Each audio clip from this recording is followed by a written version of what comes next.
With no time left for human reaction, the Carney Sea Whiz acted alone and didn't miss. At 0300 local time in the Red Sea on December 16, 2023, the crew of USS Carney was already hardened by months of combat. But tonight, the Houthis brought a tactic no U.S. Navy warship had ever faced in reality. Something studied only in war college classrooms, never tested against live steel on the water. Down below, inside the ship's Combat Information Center, the watchstanders were locked into their routine, eyes fixed on glowing consoles. Their duty was mechanical but vital. Hook every contact in the sky, track it, report its speed, altitude, bearing, and likely intent. Commercial airliner, military jet, rotary wing craft. The sea and sky were crowded spaces, and vigilance was the price of survival. Then the abnormal appeared. A single blip, then another, then more. None of them aligned with known commercial corridors. None of them matched scheduled military flight paths. Like ghosts, they wandered into the Carney's radar picture from no man's sky. One operator began cycling through transponder modes. The system should have spoken back. Some sign, some code, some identity. Mode 1 for military recognition. Mode 2 for a tail number. Mode 3, Alpha for commercial designation. Mode Charlie for altitude. Codes like 7700 to scream distress. Something, anything. But every screen returned the same verdict. Blank, empty across all modes. The kind of silence that screamed louder than noise. The operator refreshed the inputs again. Same result. Checked again. Nothing. The contacts continued to close, slow but steady. This was no radar glitch. This SPY-1 was painting them clean. The data was real. Aircraft without identity, without squawks, without signatures, and yet moving in toward the ship. Why it mattered was simple. Every aircraft in the modern world carries a transponder. Civil or military, friend or neutral, they all reply when interrogated. To see radar returns without any corresponding modes or codes meant one thing. The contacts did not want to be seen for what they really were. Carney's CIC grew tense. The hum of electronics, the steady chatter of radar sweeps, the air-conditioned chill, suddenly all of it felt like the breath before an explosion. The officer of the watch exchanged a glance with his petty officer. Nobody needed to say it aloud. The plot on the screen was tightening, the range shrinking. Something unnatural was heading their way. And in that moment, beneath the calm waters of the Red Sea, aboard a U.S. destroyer already blooded in battle, the sailors understood the truth. Something bad was about to happen. Because each contact speed was around 100 knots, they were much too slow to be a missile. Helicopters were possible, but something about the picture felt wrong. To resolve the ambiguity, the Carney's crew turned to the electronic warfare suite, the SLQ-32, known to sailors simply as the Slick 32. This system is the ship's electronic set of eyes and ears. Its purpose, interrogate the invisible spectrum.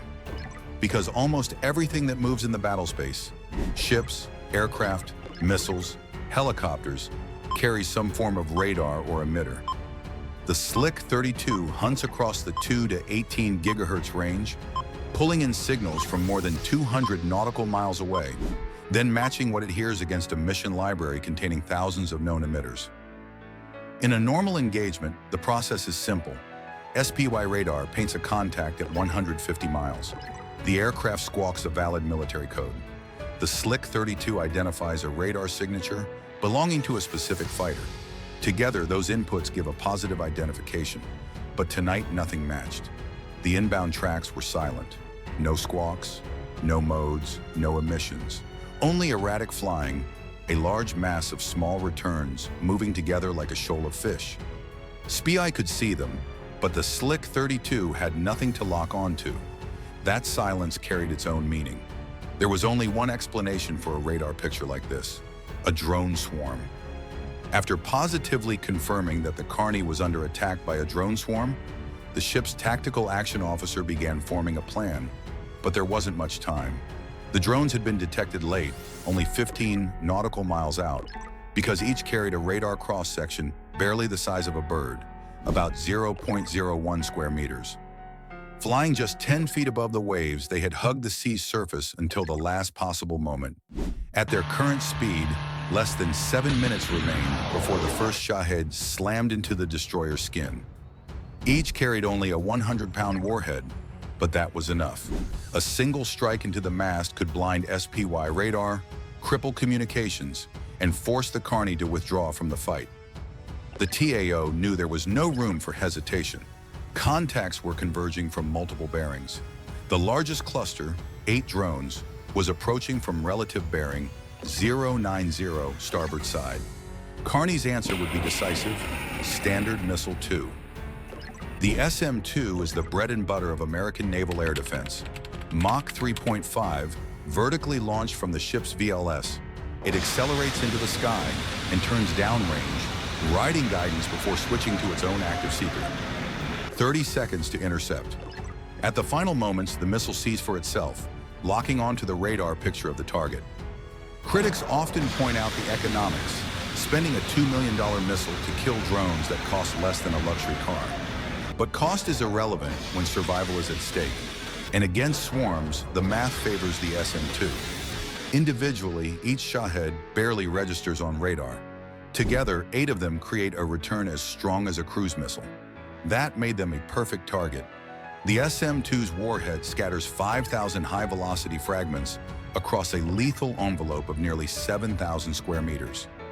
One detonation in the midst of the formation is enough to shred them all. The VLS hatch clanged open. A column of flame erupted as the missile streaked skyward. Within half a minute, the cluster of blips on the radar vanished, erased in an expanding cloud of metal and fire. A clean kill. 8 drones gone. But this victory came with a shadow. The Houthis had counted on this response. Large groups are bait, decoys to draw fire, to force the ship to expend its most powerful weapons. Somewhere out there, the real danger still lurked. Destroying this first group was exactly what the enemy had wanted. During swarm attacks, the enemy will do everything possible to confuse the defender. One common trick is to seed the formation with unarmed drones, cheap decoys that look identical on radar. The tactic works.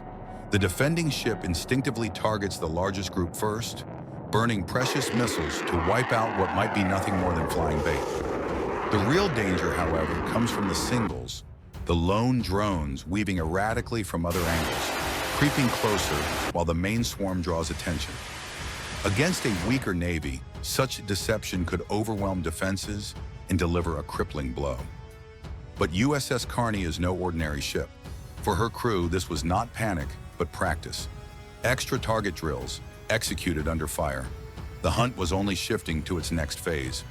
With the largest drone group taken out, 6 single drones were still inbound from both ahead and astern. For most ships, this would be a lethal dilemma. Weapons could only engage in one general direction at a time. The captain would be forced to choose: accept a hit to the bridge, crippling command and control, or to the stern, likely destroying steering. But Carney was no ordinary ship. Her ANSPY radar, with 3 phased arrays mounted on her superstructure, provided continuous 360-degree coverage. She could track threats fore and aft simultaneously, and her weapon suite allowed her to answer in both directions at once. The order was given. From an aft VLS cell, a missile snapped into the air, a RIM-162 Evolved Sea Sparrow missile. The ESSM is a point defense weapon designed for moments like this. Packed 4 to a cell, they allow a destroyer to carry far more interceptors than heavy SM-2s. Mach 4 at launch with a range of 27 nautical miles, the ESSM exists to kill fast, maneuvering threats before they can close to terminal range. Its signature feature, homing all the way. From the instant it clears the launcher, the missile rides continuous illumination from the ship's fire control radars. There is no pause, no wasted millisecond. The weapon leaps directly at its prey. The Shahed closing from astern had no pilot, no controller guiding it. Its pre-programmed waypoints carried it forward in a straight, robotic path. No evasive action, no defense. The ESSM dove in, executing a brutal 50G maneuver from above, slamming down into the drone's tiny frame. On radar, the contact winked out. One more inbound destroyed. Carney still held her bow against the 5 drones ahead, unshaken. The fight was far from over, but the message was clear. Against America's phased array radar and layered missile defenses, single drones were nothing but target practice. But despite this win, there was still the fact that 5 more drones were barreling down at the Carney, just 5 miles off her bow. They were closing fast, too close for another SM-2, too many for a single ESSM shot. The next line of defense would be an older weapon, but no less lethal, the Mark 45, a 5-inch naval gun mounted forward like a fortress of steel. To the untrained eye, the Mk-45 looks like an oversized artillery piece bolted to the deck. But in reality, it is integrated into the ship's combat system, capable of precision fire against both sea and air targets. Its reach stretches 10 miles across the surface, its elevation nearly 17 kilometers skyward. Inside its drum, 20 rounds sit ready for immediate use. But here lay the problem. Conventional shells, high explosive, illumination, star shells, were designed for larger, slower, or stationary targets. Against drones, the probability of a skin-on-skin hit was almost zero.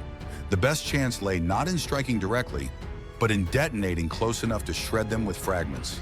That required timing, perfect timing, and timing came from Carney's digital brain, the command and decision system. Feeding in the drone's velocity, altitude, bearing, and track history, it computed firing solutions in microseconds. The answer? Program the fuse of each shell so it would burst at exactly the right moment. The ammunition of choice was the Mk-419 controlled variable time round. Each carried 7 kilograms of explosive, with a proximity envelope lethal within 50 meters and damaging within 100. The fuse sat atop the shell, and before loading, the gun automatically set the timing. No sailor with a tool, no manual double check, just automation. Fast, precise, surgical. Deep below, sailors hustled in the magazines, hoisting shells into the ammunition elevator, feeding the 20-round drum so the gun could keep spitting steel. Up above, the breech slammed shut, the weapon elevated, and fire control issued the command. Shells streaked skyward, fuses ticking. One after another, they burst in front of the incoming drones, scattering fragments across their flight paths. On the night vision feed, clouds of black smoke bloomed, pieces of drones rained into the sea. For a moment, it seemed flawless. The old 5-inch gun, armed with smart fusing, was carving drones from the sky. And it worked beautifully. Well, at least for a little bit. The Mk-45 had answered the call, and the first bursts of controlled variable time rounds tore drones from the sky. The crew exhaled, believing they had bought themselves space, but in combat, perfection rarely lasts. The truth was that no one had expected to rely on CVT ammunition. When General Quarters was called, the gunners' mates had scrambled, unloading high-explosive shells and frantically pushing CVTs into the drum. By the time the TAO gave the order to fire, 5 miles separating ship and swarm, the magazine was ready. The 5-inch barked again and again. 5 rounds streaked out in seconds. On the gun's night vision feed, puffs of black smoke blossomed as Shahids disintegrated into the sea. For a fleeting moment, the system worked exactly as designed. Then the console inside CIC flashed red. An alert. Fuse setter malfunction. The delicate device responsible for programming each shell's variable timer had failed. It was an old flaw, almost predictable. This function was rarely used, prone to break under sustained demand. The consequence was immediate and brutal. Without correct fuse settings, the remaining CVT rounds were just steel slugs. They were effectively worthless. But thankfully, the crew had one last resort. Behind the 5-inch mount, squatting on the deck like a weaponized astromech, sat the ship's close-in weapon system. Sailors called it Sea Whiz. To outsiders, it looked like a white-domed robot, a naval R-2D2 bristling with steel. To the crew of Carney, it was the final shield. The destroyer carried 2 of them, one forward, one aft. Tonight, with the last 2 drones screaming in from ahead, it would be the forward mount that answered. Only seconds remained before impact. Far too little time for anything else. But that was the strength of the CIWS. It needed no human hand on the trigger. Unlike the ship's other combat systems, the phalanx was entirely self-contained. It carried its own search and track radar, able to sweep a 10-mile bubble around the ship and lock targets inside 3 miles. Dozens of tracks could be monitored at once, like a miniature SPY radar with fangs. When one of those tracks behaved like a threat, fast closing, inbound, the system required no permission. It simply fired. The weapon itself was brutal efficiency, a 6-barrel Gatling cannon chambered in 20mm. At full rate, it spat 4,500 rounds per minute, enough to empty its magazine in less than 20 seconds. Each 1-second burst hurled 50 to 100 tungsten projectiles downrange in a cone of death. Against drones, even a fraction of that storm was enough. The TAO almost certainly placed the mount into anti-air warfare auto mode. In AAW auto, the human element disappears. If the radar sees danger, the computer reacts instantly. No delay for orders, no hesitation. When the enemy is seconds away, automation is survival. And so, as the final 2 blips closed to 2 miles, the forward Sea Whiz came alive. The distinctive mechanical roar, "Bert!" rolled across the deck. A fountain of tracer fire arced out, red streaks tearing into the night. In less than 3 seconds, the drones were gone. Shredded, fragmented, collapsing into the waves before they could ever touch steel. It wasn't elegant, it wasn't subtle, but it was devastating. The Carney's last line of defense had spoken, and the drones never stood a chance. Although not nearly as cool as the Air Force A-10, it was still an awesome weapon that absolutely shredded these drones within seconds. With these last 2 drones taken out, the crew cautiously scanned every sensor, searching for more targets. The SPY radar reached out, hunting for the profile of an inbound missile. The SLQ-32 shifted across its spectrum, listening for the telltale pulse of a seeker head. Everyone knew the pattern. Drone attacks often came hand in hand with missile salvos, each meant to confuse, overwhelm, and exploit hesitation. But hesitation was not in Carney's vocabulary. This was no ordinary destroyer crew. They were hardened, tested, shaped by battle into steel and discipline. The Houthis would soon learn the cost of facing them. By the end of her 2023 to 2024 deployment, USS Carney would record 51 engagements in Fire and Fury. The fight was only beginning. Bye for now.